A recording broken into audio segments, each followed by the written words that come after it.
નમસ્કાર દર્શક મિત્રો, હું વિનલ ભાનુશાલી કચ્છ ઉદય ટીવી ન્યૂઝમાં આપનું હાર્દિક સ્વાગત છે। સમાચારની શરૂઆત કરીએ વિસ્તારથી। ગાંધીધામ તાલુકાના કીડાણા ગામે રહેતા યુવાને આપઘાત કરી લીધો હતો। મળતી વિગતો મુજબ 24 વર્ષીય પાર્કેશ્વર કુમાર રામ શ્યામપાલ રામ પ્રસાદે આ પગલું લીધું હતું। હતભાગીએ પોતાના ઘરે આપઘાત કરી લીધો હતો। બનાવ અંગે બી ડિવિઝન પોલીસે અકસ્માત મોતનો ગુનો નોંધી તપાસ હાથ ધરી છે। રાપર તાલુકાના નાની હમીરપર ગામે શાળાએથી પરત ફરેલી 7 વર્ષની દીકરી રસ્તો ક્રોસ કરવા ઊભી હતી ત્યારે બોલેરો કેમ્પરના ચાલકે અડફેટે લેતા ગંભીર ઇજાઓના કારણે મોત થયું હતું।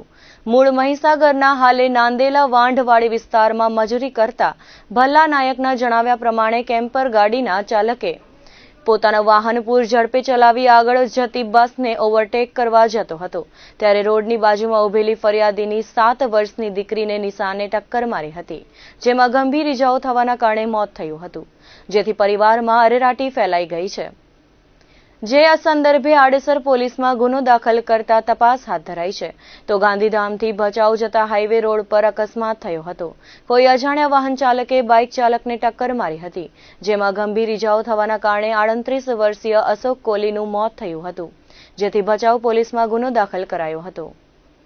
સુરજબારી સામખિયાળી નેશનલ હાઈવે પર મોટો અકસ્માત સર્જાયો છે। ટ્રકનું સ્ટીયરિંગ ફેલ થઈ જતા ડિવાઈડરની રેલિંગમાં ભટકાઈ હતી, જેની પાછળ એક બાદ એક 8 વાહનો ભટકાયા હતા, જેમાં એક વ્યક્તિનું ગંભીર ઇજાઓના કારણે મોત થયું હોવાનું જાણવા મળ્યું હતું।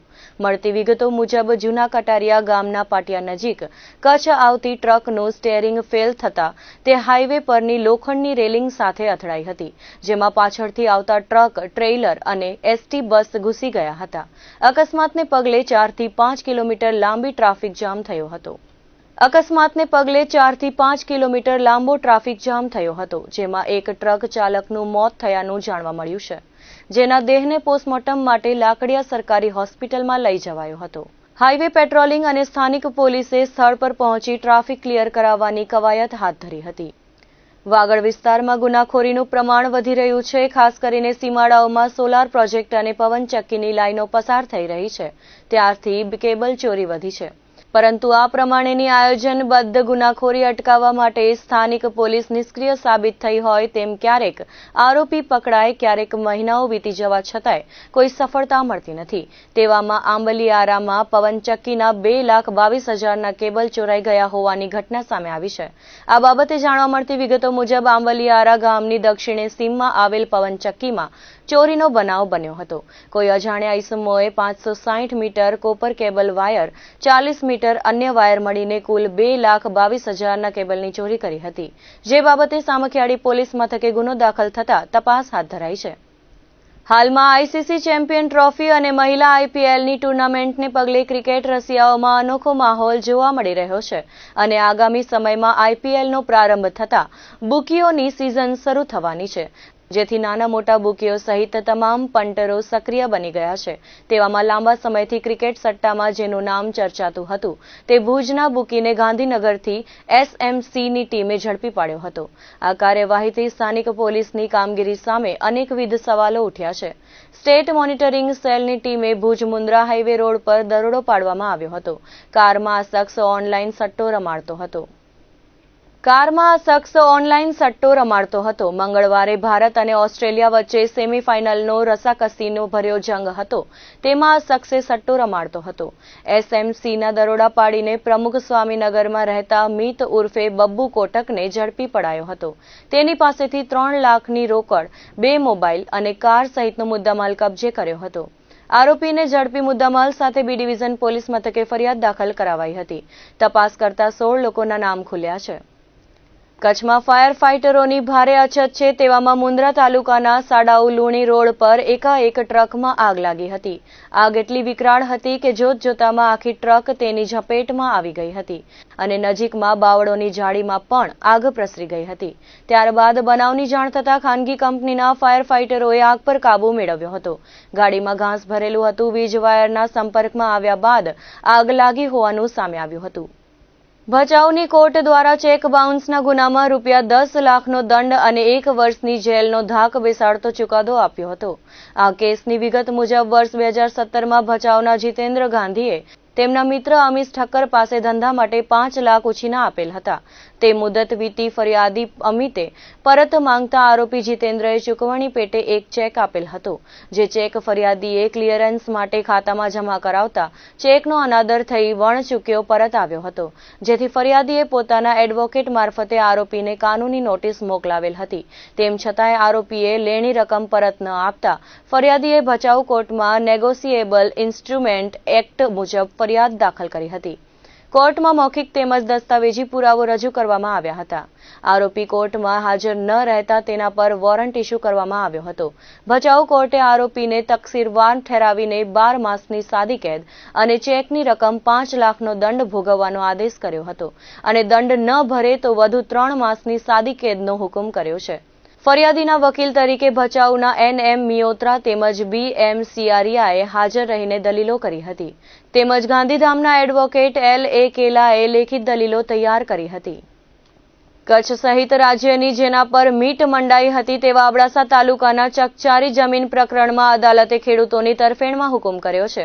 અદાલતે જિલ્લા અને તાલુકા વહીવટીતંત્રની સુઓ મોટો રિવિઝનમાં લેવાની નોટિસ કાર્યવાહી ગેરકાયદેસરની બિનઅધિકૃત બંધારણ તથા કુદરતી ન્યાયના સિદ્ધાંત વિરુદ્ધની અને ગેરકાયદેસરની હોત તે બાદ રદબાતલ અને ફોક છે તેવું જાહેર કર્યું છે. આ કેસની વિગતો મુજબ અબડાસા તાલુકાના રવા ગામના ગુસાઈ ઓમપ્રકાશ છત્રસિંહ, રણજીતસિંહ હરચંદસિંહ અને ગોસ્વામી રમેશપુરી કલીરાને નલિયાની અદાલતમાં જિલ્લા કલેક્ટર, નાયબ કલેક્ટર નખત્રાણા, અબડાસા મામલતદાર અને રવા ગામના તલાટી વિરુદ્ધ અરજી કરવાની હતી.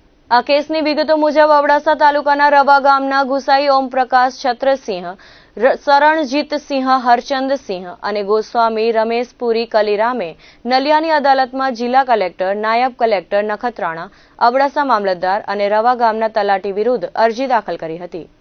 વહીવટીતંત્રએ હકપત્રની એક નોંધનો હવાલો આપી 10 વર્ષના લાંબા સમય બાદ સુઓ મોટો રિવિઝનમાં લેવા કારણદર્શક નોટિસ સામે ન્યાયની માંગ કરી હતી. આ કેસ નલિયાની અદાલતમાં ચાલ્યો હતો.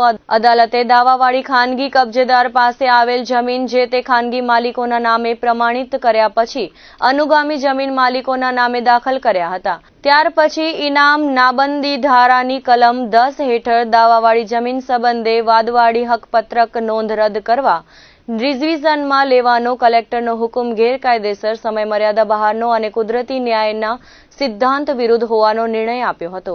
અદાલતે પોતાના આખરી હુકમમાં કચ્છ જિલ્લા કલેક્ટર, નાયબ કલેક્ટર નખત્રાણા, અબડાસા મામલતદાર અને રવા ગામના તલાટી દ્વારા પાઠવવામાં આવેલી બોમ્બે લેન્ડ રેવન્યુ કોડની સંબંધ કરતા જોગવાઈઓ નોટિસ સમયમર્યાદા બહાર છે. આ સુઓ મોટો રિવિઝનમાં લેવાની નોટિસ કાર્યવાહી ગેરકાયદેસરની બિનઅધિકૃત બંધારણ તેમજ કુદરતી ન્યાયના સિદ્ધાંત વિરુદ્ધની અને ગેરકાયદેસરની હોવાની તે રદબાતલ અને ફોક છે તેવું જાહેર કર્યું હતું. વહીવટીતંત્ર કચ્છ, જિલ્લા કલેક્ટર, નાયબ કલેક્ટર નખત્રાણા, અબડાસા મામલતદાર અને રવા ગામની તલાટી સહ મંત્રી વાદીઓના દાવાવાળી જમીન કબજા ભોગવટ્ટામાં અડચણ અંતરાય કે રૂકાવટ કરે તે કરાવે નહીં અને વાદીઓની કબજા ભોગવટ્ટા અને માલિકીની જમીનનો કબજો લે નહીં તેવો કાયમી મનાઈ હુકમ ફરમાવ્યો હતો. આ કેસમાં વકીલ તરીકે કૌશલ કિરણ ગણાત્રા તેમજ BN હોથીએ હાજર રહીને ધારદાર દલીલો કરી હતી. ભુજમાં અગાઉ મદદનીશ કલેક્ટર તરીકે ફરજ બજાવી ગયેલા આનંદ B પટેલ કચ્છના નવા કલેક્ટર બન્યા છે અને કચ્છના વર્તમાન કલેક્ટર અમિત અરોરાને સ્ટેચ્યુ ઓફ યુનિટીના ચીફ એડમિનિસ્ટ્રેટર તરીકે મૂકવામાં આવ્યા છે. 2010ની બેચના સનદી અધિકારી એવા અગાઉ ભુજના મદદનીશ કલેક્ટર તરીકે ફરજ બજાવી ચૂકેલા આનંદ બાબુલાલ પટેલ કચ્છના 45મા નવા કલેક્ટર બન્યા છે, જેઓ હાલે ગુજરાત સરકારના નાણાં વિભાગમાં ગાંધીનગર ખાતે અધિક સચિવ તરીકે ફરજ બજાવતા હતા. કચ્છમાં કલેક્ટર તરીકે દિલીપ રાણાની બદલી બાદ 44મા નવા કલેક્ટર તરીકે અમિત અરોરા આવ્યા હતા, જેમણે જિલ્લામાં 1 વર્ષ અને 11 મહિના જેટલો સમય સુધી ફરજ બજાવી છે. રાજ્યના સામાન્ય વહીવટી વિભાગના અધિક સચિવ અશોક દવેએ બદલીના કરેલા સિંગલ આદેશમાં કચ્છના વર્તમાન કલેક્ટર અમિત અરોરાને નર્મદા જિલ્લાના કેવડિયામાં આવેલા સ્ટેચ્યુ ઓફ યુનિટીના ચીફ એડમિનિસ્ટ્રેટર તરીકે મૂકવામાં આવ્યા છે.